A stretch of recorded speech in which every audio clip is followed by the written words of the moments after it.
I mean, lots of families get transformed for the better. Yeah, I think so. I think there's miracles that happen in families all the time. I think that if you look for it, but you're a particular activator, you'd be surprised, they're everywhere. Beautiful families of miracles every single day. You see, in the Women's School Masterclass, the biggest miracles that I see are actually the transformation of families, because when a woman is formed, it actually transforms the families. That to me is a miracle, because that's a family generation that's changing forever. To me, that is miraculous. The formation that you receive here will transform your family for generations to come. Yes, exactly. I think that not that we can, I think we ought. And that we are going to evolve our family history and family origin when we can be the one that says, I'm the one where depression and anxiety stopped. I'm the one where everybody took care of their physical health, where exercise and eating healthy mattered. I'm the one where we now have incredible marriages and the home life is peaceful and chaotic. And I say yes. Absolutely. And I think it should fuel our purpose, and you can do it, and you will also receive the benefit of making that your focus. I feel like what's miraculous is that I should have been a hot mess woman. I should have lived a really awful, depressed life. I, at 16, had an abortion. 3 months later, my second abortion. That was a painful experience that spiraled to my depression and anxiety and stress. I would have been so ambitious without any kind of moral order or character. I would have probably married somebody who did not see my value because I didn't see my value. What's miraculous to me is the fact that I'm living this beautiful life with an incredible man that I didn't feel like I deserved. I had to earn that man because of 10 years of training. I mean, when I say I trained, I say I trained. Like I still, you are witnessing a January Donovan who's cried years of tears. And it's like, oh, January, your marriage is, said, well, at one point, I didn't even think somebody would want to marry me. Some of you just heard my abortion story. It's public, it's real, it's the reason why the women's school started. But I say this because that's a miracle in itself. The fact that I'm a walking mercy and that there is a grace by God that not only was my wound healed, but now I'm using that as a force of contribution. I think that's miraculous. The fact that I didn't think I would be a great mother because I didn't have a good relationship with my mother. She's wonderful. The fact that I feel like I didn't know how to be a mother because it wasn't modeled for me. And my relationship with my children right now, to me, is beautiful. It's got all these, imperfections and always room for growth, but it's beautiful. I think that's a miracle. I just think every day to me is a gift. I'm very grateful.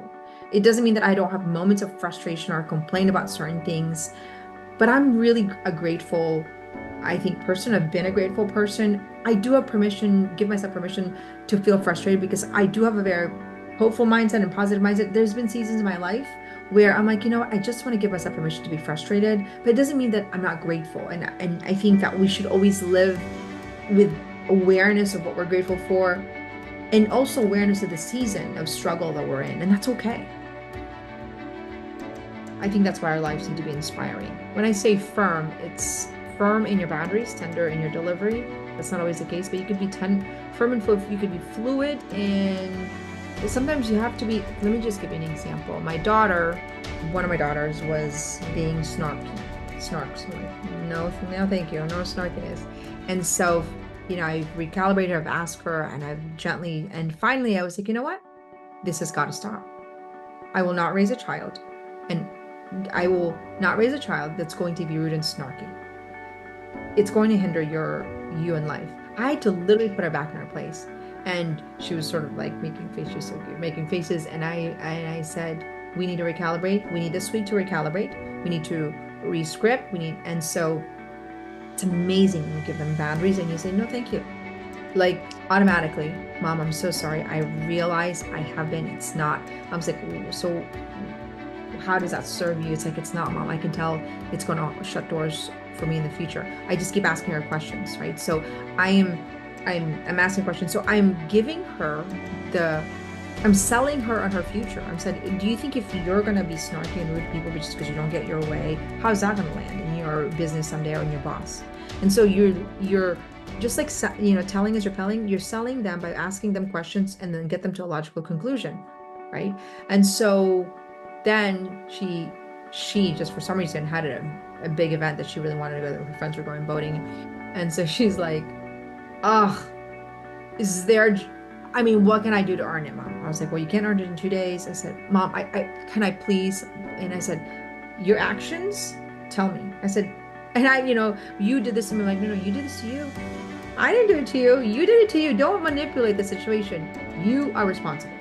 So it's these things that are so important. And so anyways, she begged him and begged. Her behavior was superb. I was like, imagine the consistency of a behavior that's lived with such level of contribution and generosity in the tenets of your voice, and this is how you live. How does that open doors for you? I will be the first one to open doors for you. And so she's like, "I know, Mom, I'm seeing it. And so she kept begging me, and she's like, "Mom, I'm supposed to be persistent." Anyways, last minute, I was like, "You can go to your friend today." I was firm in my boundaries. I didn't budge. I was like, "No." She's like, "Mom, can I do 1,000 scripts?" I said, "Well, that doesn't guarantee that you're going to change your behavior, right? In the short term." And so, but then last minute, which I knew I was going to do that, I said, "Why would I not want you to go on a boat? I would want you." Like, they need to know that you want them to do it, right? So you want them to enjoy life, because if our children feel that we don't want them to enjoy life, that's going to cause rebellion. I was like, "Why would I not want you to go? I want to go there." And so, and then I was fluid in the sense that, you know what? And this is what I tell my children. I said, if I don't hold true to the boundary and the consequence that I've told you, then I have weakened you, because then I have been inconsistent. It's like, "I know, Mom. I know. So do you want me to be inconsistent?" I said, "I have to be a woman of my word, and this is the consequence I gave you." So you're selling them every step of the way of consistency. You're selling, but then I'm like, "You know what? You can go." But not without milking out the wisdom and the necessary training that they need. So that's what I say with firm and fluid.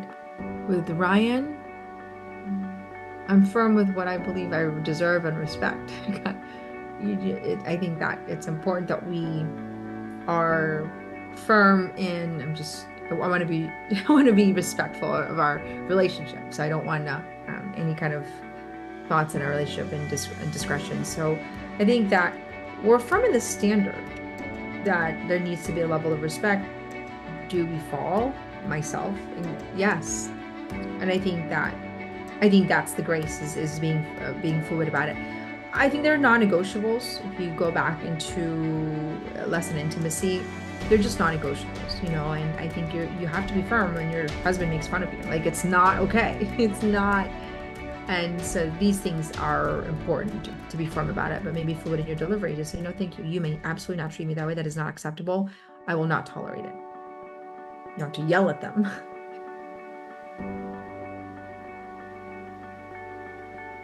Yeah, I think it's important to be firm in our tonality. You may not do, these are the standards in this home. We make our bed. You may not yell, whatever the boundary is. I think it's rude. I think it's the kindest thing to do is to set the boundaries. I think if you're snarky about it, like, "I've told you to put your shoes in," that's rude. But if you say, "In this house, we make our bed. In this house, we use this language." Nothing like there's the rudeness is often communicated by the words and our tonality and our body language. So no, I don't think we should be rude, but I think there's a way to communicate firm boundaries in a way that's not rude and has everything to do with our words, tonality, and our body language. So no, not at all. I think that my expectation of you, darling, my expectation of you is that you are to blah, blah, blah. You know what? I'm really frustrated that you did not honor your word, and these are the consequences. You don't have to yell at them, but it's like, be firm. But you have to yell at them. When you're firm in your delivery, in your strength of your voice, then you don't have to worry about being mean about something. Like, be firm about it, but really practice it. Practice having control of your voice and delivery. Are you going to have off moments? Yes, I do. But you want to model for your children control of your tonality. I think it's okay for us to have a frustrating response. Exploding initially, not good. And here's a distinction. Like, you kids are doing, like, Okay, I've asked you 10 times. You may not, you're frustrated, but if you just like 0 to 10 and you're just explosion, that possibly means it's a passive aggressive tendency. So you want to heal the source of it. And I'm obviously jumping into assumptions. So the first thing is like, where is that exploding coming from? Is there unfulfilled desires in your heart, unhealed wounds that's causing you to go just explode? It's what I mean is that there's a disproportionate response to the behavior. Your children broke a glass, you explode. You're like, well, you broke a glass, I'm frustrated with you. I don't think that we should be frustrated with breaking a glass, but it signals an unhealed wound of something. Okay, so but if that does happen, besides obviously going to the root cause of it, what is it? Are you dreaming? Are you setting boundaries? Are you from, because the explosion usually happens because you didn't communicate effectively along the way. Hey babe, don't do that. Sweetie, don't do that. Don't do that. Sweetie, don't do that. But the firmness of our voice, let me just be very clear. You may not do that. Now you have delivered a stronger message. This is, hey, don't do that. Don't do that. You're weak about it. You're responsible for that level of weak tonality. And now you're upset because for the 5th time, now you're exploding. So then you have to look at, is my delivery initially firm enough? Or am I building it up of frustration and not communicating effectively because I don't have the words, the right tonality, and now I'm just blowing up? That could be one reason. So in that moment, you blow up, you might have to give yourself a timeout because I don't think it's healthy for you or healthy for the children. So in that moment, you want to blow up, you go ask yourself, is this really a big deal? Like a broken glass, or if it is a big deal, like they're yelling at you or they're being mean, everybody in their room. No, thank you. I don't want to hear a conversation. Everybody needs to recalibrate. I want everybody in their room. So now you're giving everyone a timeout. And sometimes you just need to do that. Right? But get to the root cause of the issue. But that's what I would do is I would give everyone a timeout. Learn to breathe. What's causing you to blow out is a very important question. If the blowout is because somebody left a shoe, that's a disproportionate response. If what's causing you to blow out is that because you've had a frustrating day and that you're now frustrated with your children, something that the little that they did, you need to address the whole woman. What's causing the blow up is probably compounding frustration in different parts of our arena. You need a coach to work through this because it's important to identify it, because then it becomes a generational issue.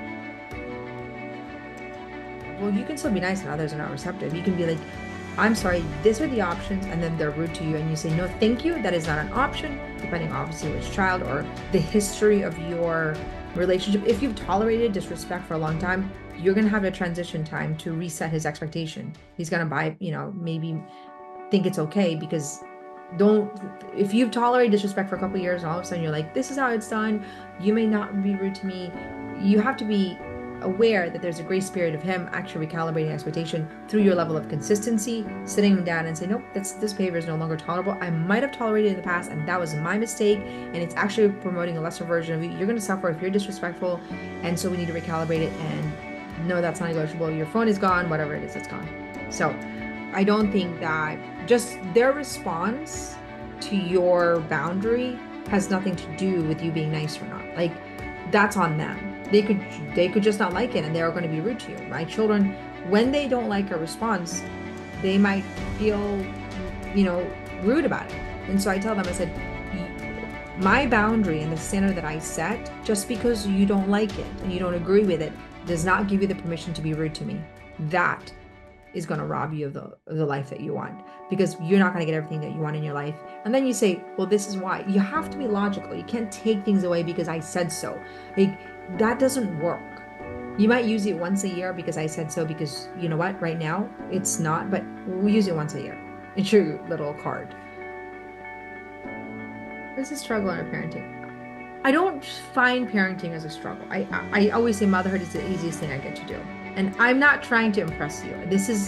I'm being transparent. I don't think motherhood is challenging. I think there's other things that are challenging, such as creating the right infrastructure of help so I can come here and be with you.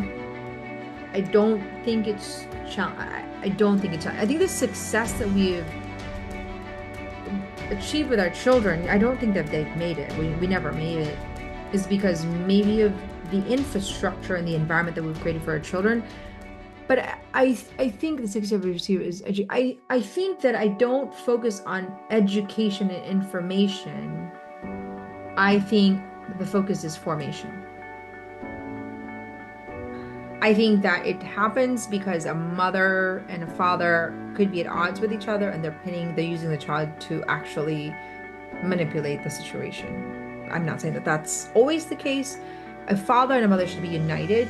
That's how you create a foundation of a child where she sees a healthy man and a healthy woman. Because if when a mother and a father are against all odds and you're closer to your father, you're closer to a mother, it could be the foundation of you not knowing how to have girlfriends in the future, but then not knowing how to deal with men because you're actually at odds with the opposite gender. Because you actually are building resentment because for whatever reason you're closer to your mom, and then you all of a sudden you see your parents fighting and now you're going to be pinned against each other. So I think it's not healthy to have almost one person feel like they're closer to that child to another. I think that our relationship should be different. Like my relationship with my son, even though my son is really close to Ryan and I don't know anything about golf, they speak this golf language, and he tries to give me an update. I'm like, I think this is like Russian. Like I don't. But my relationship with him is very different. But that doesn't mean that we're less or closer. And it's the same thing with the daughters. I think that we should.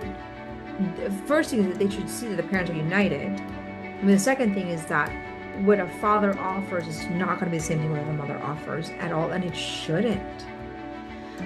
Most of the time, especially when the child is in its growing years, the woman creates the home and the nurture to care mentally, emotionally, physically. Like that's where we cuddle and we make sure they're cared for and have the right food. But the father says, let's go out to the world. Let's venture out. Let's figure out what to do. And that, I think, creates that great dynamic. I think that it is hurtful for the child when the child gets pinned against each other. Now, are there children that are closer? Like I've got a little Aoife, she just loves being around daddy. And it doesn't mean that she doesn't love being around me. It's just that, maybe they have the same interests. She's kind of athletic and I'm clearly not. And so, but we want to be careful that it doesn't become I'm close to dad and I'm not close to you. I can be close to dad, right? But then I also am growing closer to you. So I think it needs to be a healthy understanding of what a woman offers and what a man offers. I think it could be very dangerous. That's what happened to me. I think that I was very close to my father, which gave me a lot of great self-worth, but then it also gave me a lot of insecurity in some ways because I needed my mother. You need both, and I outlined that in the family of origin. I think it always changes all the years. It always evolves. Your relationship with your spouse is very different than your relationship with your children in a sense that, there's intimacy involved. And so I think we have to think about how our children feel around us. It doesn't matter if you love them if they don't feel loved by you. Feel is the right word, and that's from Meg Meeker. There's a quote that says, every father loves their daughter, but not every daughter feels loved by their father. It's the same thing with a mother. And what I mean by that is you ask yourself, does my child feel loved by me? And I really ask myself that question because you love your child. And for me, I have 8. So I'm constantly in transition between all the different, things that needs to be done at home and all my different children. And so I have to say, did she feel loved? I'm like, you know what? I've got to go up there and check in. And like today, it was busy yesterday. And so my little Aoife came in. And I just embraced her, and I am conscientious about how she feels. So I then cater how I love her. And I just looked at her and I said, I just love you. Like, I just like you. And I just like your, and so you're constantly trying to figure out what they need in that particular moment. So you're always on. Like, it's not, you're always just thinking and figuring out strategies. So I think that's important. I think you also have to ask, how does your spouse feel loved? Maybe you think they feel loved when you do their laundry, but they actually feel loved when you actually give them affection. You have to know their language of love, both your child and also your spouse, and then observe the reaction to the love that you give them.